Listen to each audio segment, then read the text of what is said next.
Story RH, le podcast RH qui ne vous raconte pas d'histoire. Bienvenue à toutes, bienvenue à tous. History is made of stories. Dans cet épisode, nous allons, une fois n'est pas coutume, bâcher le washing. Purpose washing, green washing, social washing. Et vas-y qu'on déforme, qu'on affiche, qu'on contourne. Tant que ça marche, genre pas vu, pas pris, après tout, business is business. Ah oui, genre business for good, enfin surtout good pour toi et ton porte-monnaie. Alors qu'on n'a aucun scrupule à bafouer le bien commun en coulisses. Après tout, trichons si le rapport bénéfice-risque nous reste profitable. Une façade rutilante qui dissimule une réalité moins reluisante. Le syndrome de la maison témoin. Tu crois que ça marche encore, ça, de pipoter et de berner les gens ? Alors, le bashing du washing, c'est quoi l'histoire ? Revenons un instant sur les mots pour commencer. Washing. Comment ne pas penser au vieux sketch de Coluche qui se moquait des lessives, qui lavent plus blanc que blanc. Moi, j'ose plus changer de lessive, j'ai peur que ça devienne transparent après, disait-il. Et c'est bien là le sujet. Le washing dont on parle, c'est un paravent qui masque bien ce qu'il y a derrière, plutôt qu'un symbole de transparence. On doit l'expression au début à celle de greenwashing, éco-blanchiment en français. Elle vient d'un militant américain, Jay Westervelt, qui dénonçait l'hypocrisie de certaines entreprises dans les années 80. D'ailleurs, c'est une pratique visée par la loi depuis 2021 et renforcée encore en 2023 avec la loi Climat et Résilience. Malheureusement, pipoter, mentir, empapaouter, duper, couillonner, embobiner, ripolliner, carotter, c'est vieux comme le monde et tant qu'il y a des crédules, il y a des menteurs. L'histoire de la crédulité est peut-être la branche la plus étendue et, à coup sûr, l'une des plus importantes de l'histoire morale de l'espèce humaine.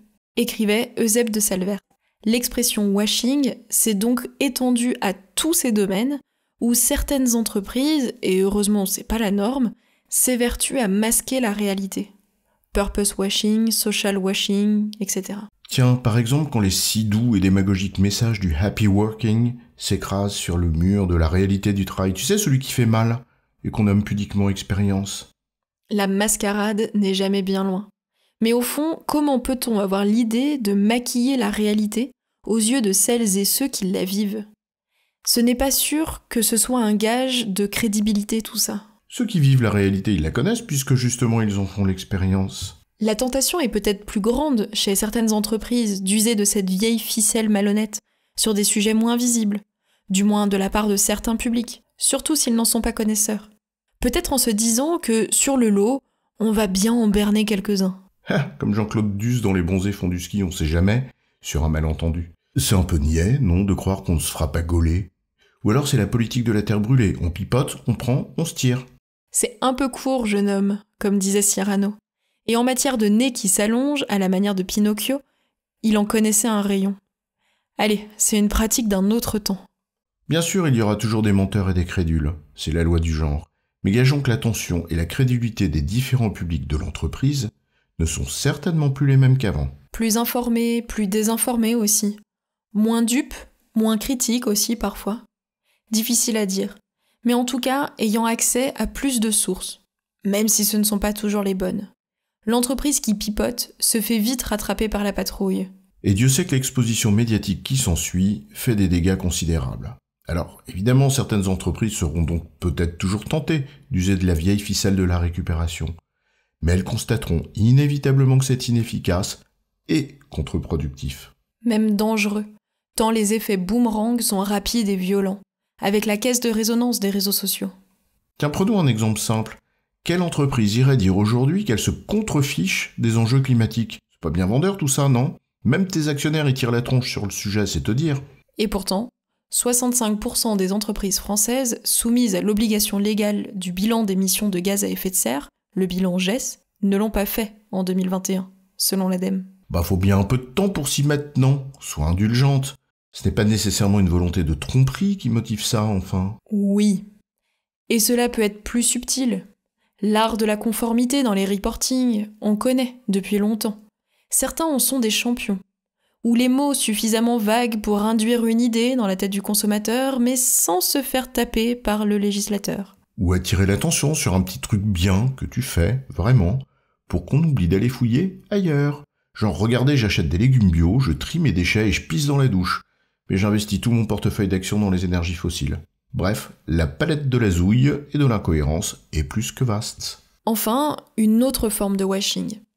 Celle qui consiste à être sincère et authentique dans ce que tu fais dans un domaine, mais totalement incohérent avec d'autres. J'ai une super politique RSE. Les actions que j'engage et que je peux prouver témoignent vraiment de ma responsabilité à l'égard de la planète, du monde et du vivant. Mais je terrorise mes petits fournisseurs, en allongeant les délais de paiement, en leur mettant une pression insoutenable sur les prix. J'optimise tout ce que je peux en matière fiscale, légalement bien sûr, mais en me fichant éperdument de la société civile qui paye ses impôts, elle. Je fais de la shrinkflation, etc., etc. Pas facile d'être cohérent, hein. On attend de l'authenticité, de la transparence et de la cohérence. Et c'est bien. Mais aucune entreprise ne peut être parfaite. En effet, tout cela est une affaire de seuil et d'intention, intention de tromper ou pas. Petite incohérence, ce qui relève de l'oubli par exemple, de la maladresse ou de l'incompétence, ou gros paquet de cochonneries planqués sous le tapis. C'est sûr que c'est pas la même chose. En résumé, la ficelle qui consiste à s'afficher plus beau que l'on est, on veut bien en accepter l'augure. Mais elle ne doit pas confiner à la tromperie. Le washing, les publics de l'entreprise y sont de moins en moins dupes. Et le retour de bâton peut être très destructeur. J'ai bon, chef ? Oui, tu as bon, et on va pas en faire toute une histoire.